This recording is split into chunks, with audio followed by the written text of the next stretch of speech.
all the shame that is hidden from the general public regarding America's wickedness, all of this stuff is getting brought out to the forefront because this is the time of America's judgment according to the Holy Bible. Back in Isaiah chapter 47 verse 3. Thy nakedness shall be uncovered, yea, thy shame shall be seen. I will take vengeance, and I will not meet thee as a man. That's referring on to the Lord, the one who the world ignorantly calls Jesus Christ, a so-called dark-skinned man with white woolly hair as described in the Holy Bible, from the tribe of Judah, from the nation of Israel. A so-called Negro, as you would deem it today. He's going to take vengeance upon, as far as the lies that took place regarding him, his gospel, the message, and even vengeance upon to what happened to his brethren, the children of Israel. Yasha'Allah, the prince of the power, the descendants of Abraham, Isaac, and Jacob, which is your so-called Negroes, Latinos, Native Seminole Indians. Those of Negro and Indian descent on your father's lineage. The scriptures say, as it is written in the book of Zechariah, the 2nd chapter, he that toucheth you, toucheth the apple of my eye. So whenever hardships come to us, whenever pain came to us, the Heavenly Father didn't forget about it. And the thing that he's going to do when he sends his son, it ain't going to be just something of ill report or non-belief to what the people may think. As it is written, think not that I come to send peace but a sword. I will take vengeance and I will not meet thee as a man, because when the Lord returns, he's coming back with a mentality of a warrior, with the personification of a mighty man. As it is written, the King of Kings, the Lord of Lords, as an angelic force where you're not going to be able to crucify him again. You're not going to be able to put hands on him. You're not going to be able to put handcuffs on him. He's coming back with the holy hosts, the Lord's army, the chariots of the Holy Bible, which the world ignorantly calls UFOs. He's coming back with the heavenly angels, the powers, to deliver the 1/3 of the nation of Israel, and then to destroy America, right along with these nuclear missiles, and put all these other heathens in captivity and destroy 2/3 of our own people that weren't given the opportunity for salvation because they weren't chosen. As for our Redeemer, the Lord of hosts is his name, the Holy One of Israel. Yahweh Bahashim Yahushai, that's our Redeemer, the God of Abraham, Isaac, and Jacob, the Most High in the name of his Son, the Deliverer. Sit thou silent and get thee into darkness, O daughter of the Chaldees, for thou shalt no more be called the Lady of Kingdoms, which America they consider this place as a lady, an abominous lady, as it is spoken of in the scriptures, the harlot, the whore, the whore that sits on the beast with 7 heads and 10 horns. Now to go into the article from Infowars.com, this is the 34 signs that America is in decline. It reads, the United States is clearly in an advanced state of decline. Many people around the world, and even inside America, rejoice at this, but not me. The person that wrote this is Michael Schneider, which you can already tell the spirit ain't working with him. He's probably a heathen, or in a heathen state of mind. If you're not given the benefit of the doubt, you never know who could be writing these things. But if you're not rejoicing at the fall of America, you got a heathen mentality. Either that or you are a heathen. Because the brothers, the men of the Lord, the elect of the nation of Israel, we rejoice at the fact that this place is fallen. Because when this place falls, our nation, our power, Yahweh Ba'ashim Yahushua, will rise in glory and reign over this earth.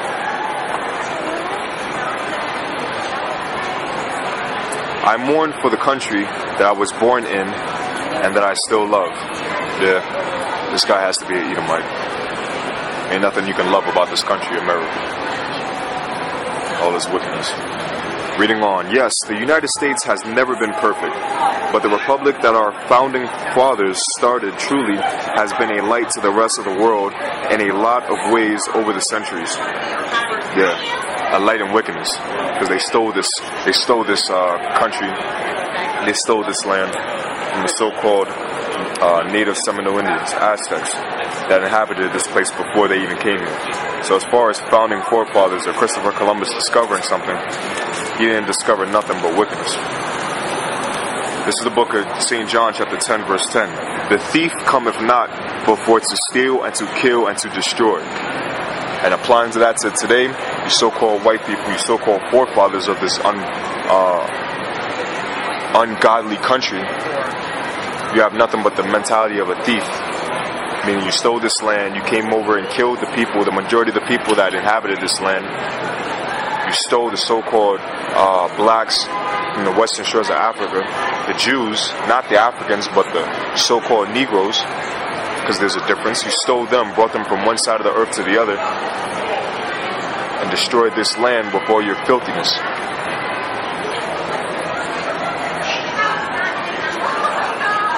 Unfortunately, our foundations are badly rotting, and our nation is collapsing all around us. Many Americans like to think that the United States is greater today than it has ever been before. But the truth is that America is like a patient that has stage 4 cancer that has spread to almost every area of the body. There it is. And what you would consider medical terms, to show you the fall of this country. Our nation is being destroyed in thousands of different ways, and more distressing news emerges with each passing day. This article will mainly focus on the economic decline of America, but much could also be said about our social, political, moral, and spiritual decline as well, which there is no morals in America. It's under the stages, it's under the guidelines of do what thou wilt. Hence Albert Pike, Satanist, which Satanism, all things adverse to the law, statutes, commandments of the Holy Bible, is what's promoted in America. So there were no morals in this place. The spirituality of this place, the witchcraft of this place, everything is declining, and the real righteousness is shining. We are simply not the same country that we used to be. Americans are proud, selfish, greedy, arrogant, ungrateful, treacherous, and completely addicted to entertainment and pleasure. Yeah, that's the vibration of America, but mainly the vibration of you so-called white people. The devil the Bible speaks of, the deceiver the Bible speaks of, the wicked the Bible speaks of, the guilty ones the Bible speaks of. Our country is literally falling apart all around us, but most Americans are so plugged in into entertainment that they can't even be bothered to notice what is happening. Most Americans seem to assume that we will always have endless prosperity just because of who we are, but unfortunately, that simply is not true. We inherited the greatest economic machine the world has ever seen, and we have wrecked it. And now, a very painful day of reckoning is approaching, but most people will not understand until it is too late. Because that time that we're living in is the judgment of America, according to the Holy Bible. The following are 34 signs that America is in decline. Number 1. According to the World Bank, U.S. GDP accounted for 31.8% of all global economic activity in 2001.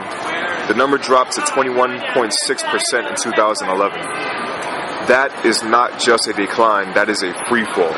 Just check our chart in this article. Number 2. According to The Economist, the United States was the best place in the world to be born into back in 1988. Today, the United States is only tied for 16th place. Number 3. The United States has fallen in the global economic competitiveness ranking compiled by the World Economic Forum for 4 years in a row. Number 4. According to the Wall Street Journal, of the 40 biggest publicly traded corporate spenders, half of them plan to reduce capital expenditures in coming months. Number 5.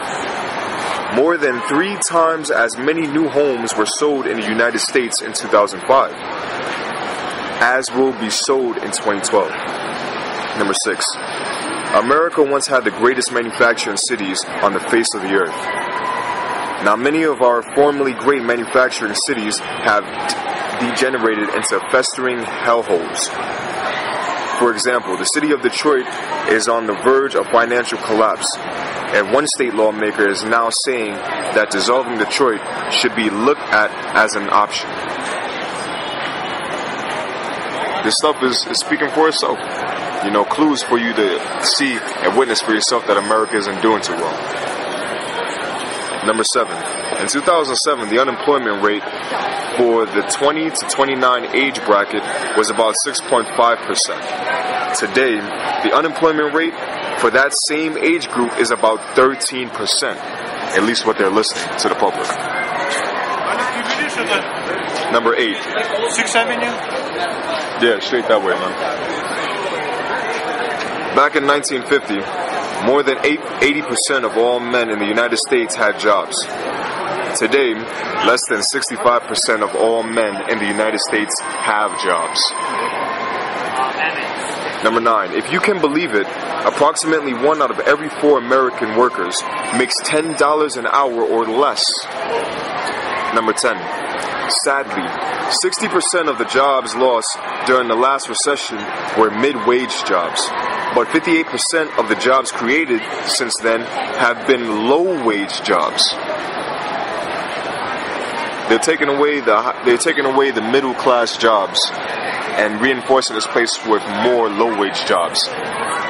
Getting rid of the minimum wage, getting rid of the minimum class to bolster up a poorer class, a poorer lower-class society, so that people may feel better about this economy because jobs are being created, but the payment that is being given to them are low wages, i.e. your fast food operations and all these pyramid schemes.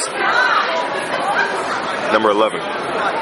Median household income in America has fallen for 4 consecutive years. Overall, it has declined by over $4,000 during that time span. Number 12. The U.S. trade deficit with China during 2011 was 28 times larger than it was back in 1990.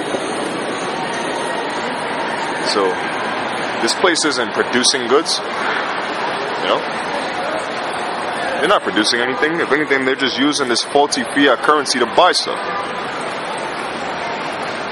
Number 13, incredibly, more than 56,000 manufacturing facilities in the United States have been shut down since 2001.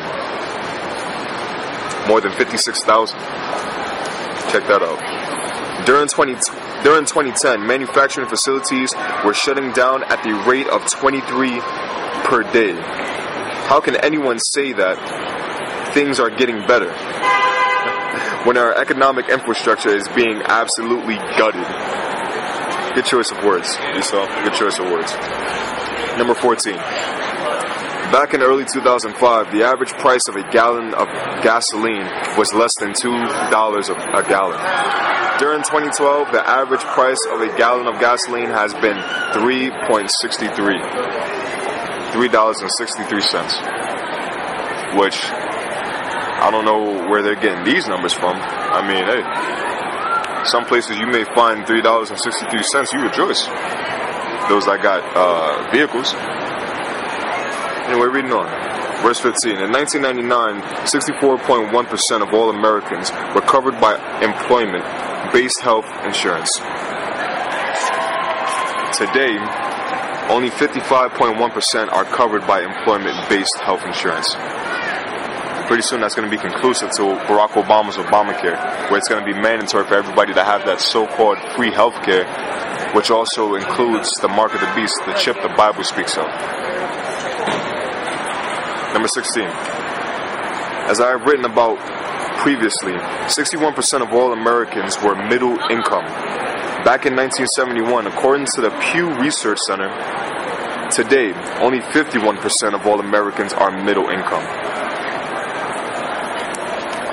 What was I showing you?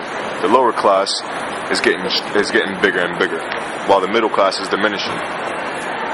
Showing you only 2 classes inside of this society. The ones that are doing good and the ones that ain't doing too good. The rich and the poor. Number 17. There are now 20.2 million Americans that spend more than half of their incomes in housing. That represents a 46% increase from 2001.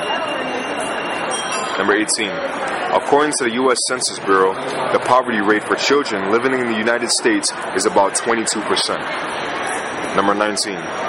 back in 1983, the bottom 95% of all income earners in the United States had 62 cents of debt for every dollar that they earned.